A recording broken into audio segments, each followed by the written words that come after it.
नमस्कार दोस्तों, आज की वीडियो में हम हड़प्पा सभ्यता से रिलेटेड एग्जाम ओरिएंटेड कुछ फैक्ट्स को जानने की कोशिश करेंगे।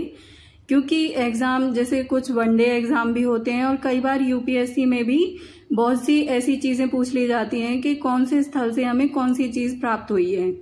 तो आज हम इन सब चीजों पे जानने की कोशिश करेंगे। क्योंकि इससे पहले मैं हड़प्पा सभ्यता के बारे में सारी चीजें आपको बता चुकी हूँ पहले ही कि कैसे उसका ओरिजिन हुआ, कैसे उसका पतन हुआ, क्या क्या उसका योगदान रहा।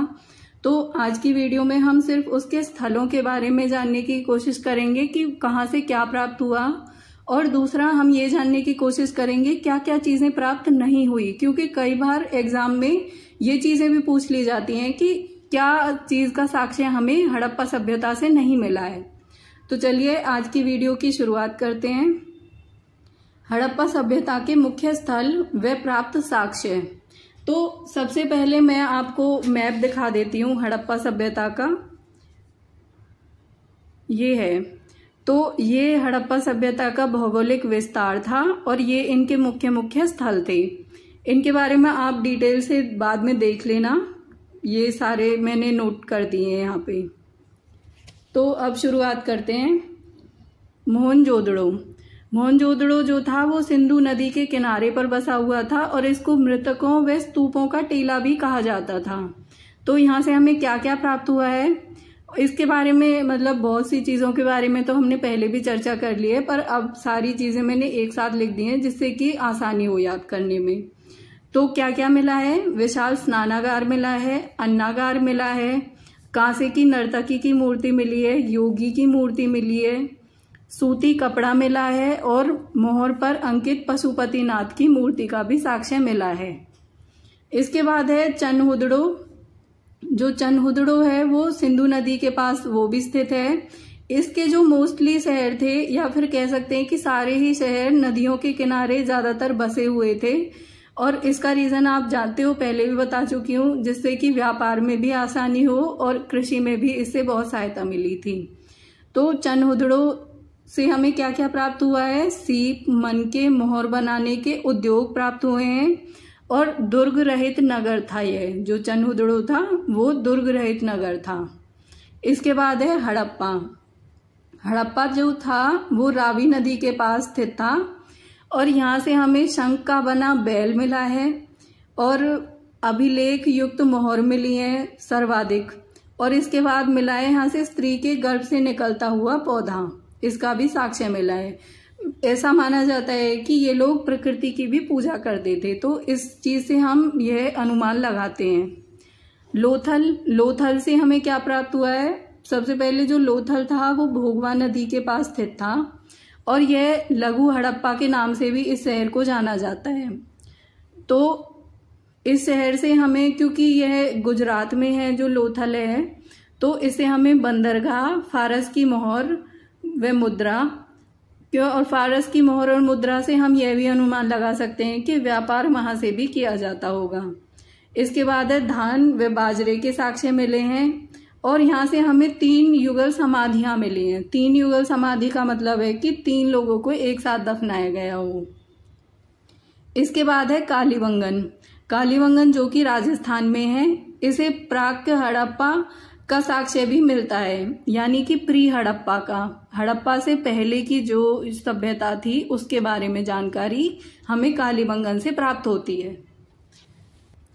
तो कालीबंगन से हमें क्या क्या प्राप्त हुआ है? एक तो हमें जोते हुए खेत का साक्ष्य मिला है, ठीक है, और मतलब इससे क्या पता चलता है कि हल का प्रयोग हो सकता है वो खेती के लिए करते हों। हवन कुंड का साक्ष्य मिला है कि मतलब वो पूजा, मतलब अग्नि पूजा, मतलब इन सब में वो मानते थे। कालीबंगन के घर जो थे वो कच्ची ईंटों के बने थे। इससे हमें प्री हड़प्पा का साक्ष्य मिलता है, क्योंकि जो हड़प्पा सभ्यता के जितने भी नगर थे और जितने भी मतलब हमें साक्ष्य मिले हैं उसमें हमें पक्की ईंटों के ही साक्ष्य मिले हैं।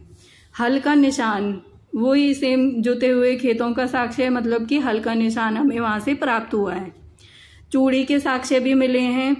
अब ना चीजों को एक साथ मतलब कनेक्ट करके याद करने की कोशिश करो। जैसे कि जोते हुए खेत का साक्ष्य मिला है और मतलब हल का निशान, ये दोनों सेम चीजें हैं। कालीबंगन इस शहर का नाम है बंगन यानी कि चूड़ियाँ, तो इसका चूड़ी का साक्ष्य यहाँ से मिलेगा ही, ये भी पक्का है। निचले शहर का भी साक्ष्य किलेबंदी का, तो मतलब इसमें क्या था कि बाकी शहरों में क्या था कि सिर्फ जो ऊपरी स्थल होता था जहाँ पे मतलब माना जाता है कि जो व्यापारी लोग या फिर धनी लोग रहते थे उसी की ही किलेबंदी की जाती थी, परंतु कालीबंगन ऐसा शहर था जहाँ पे निचले शहर की भी किलेबंदी की गई थी।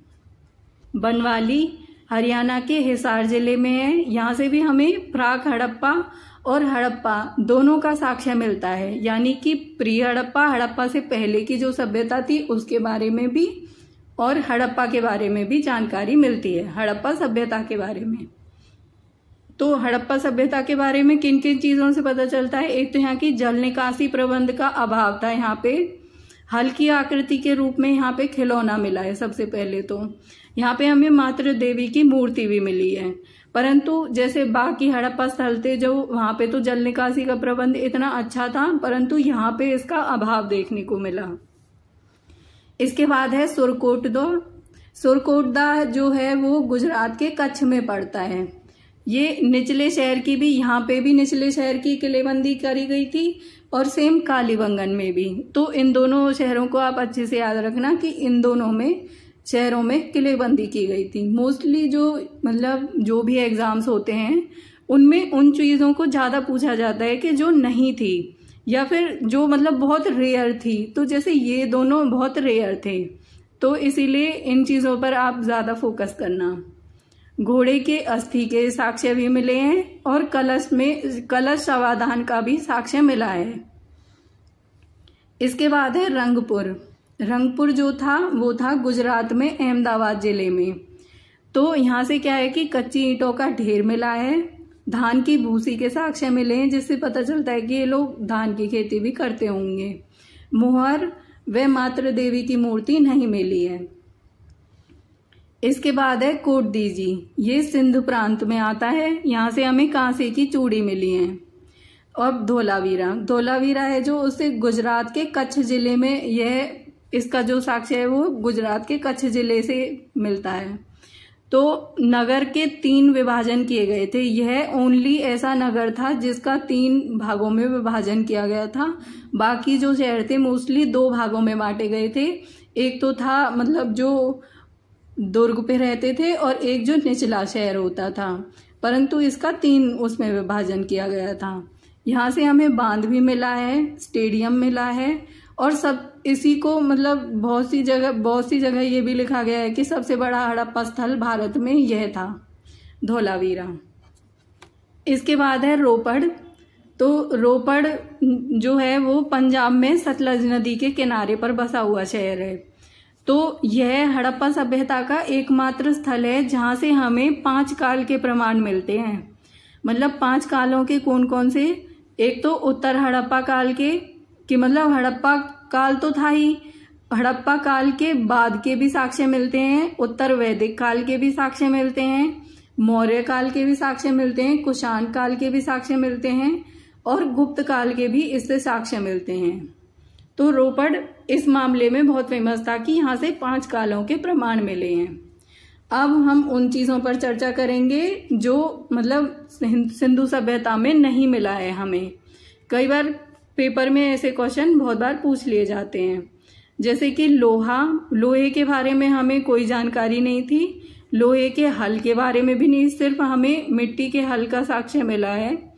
अस्त्र शस्त्र, मतलब उस समय अस्त्र शस्त्र नहीं थे, इसीलिए कई बार इस थ्योरी को भी गलत मान लिया जाता है कि इनका जो पतन का कारण था कि वो आक्रमण रहा हो, और कई बार इस बात को सत्य भी मान लिया जाता है कि इनके पास हथियार नहीं थे तो इसीलिए वो युद्ध में हार गए हों।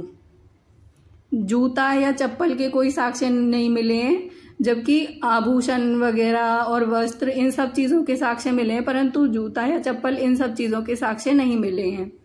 वो लोग मूर्ति पूजा मतलब इन सब में शायद मानते हों क्योंकि मूर्तियां मिली हैं, प्रकृति की पूजा वो लोग करते थे, परंतु हमें मंदिर के कोई साक्ष्य नहीं मिले हैं। और गन्ने की खेती का मतलब गन्ने का हमें कोई साक्ष्य नहीं मिला है। अब हम उन चीजों पर बात करेंगे कि क्या क्या था परंतु लोकप्रिय नहीं था।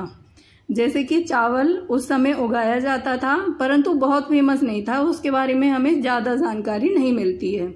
इसी प्रकार घोड़ा, उसका मतलब घोड़ा था तो, परंतु उसके बारे में भी हमें बहुत कम जानकारी मिलती है।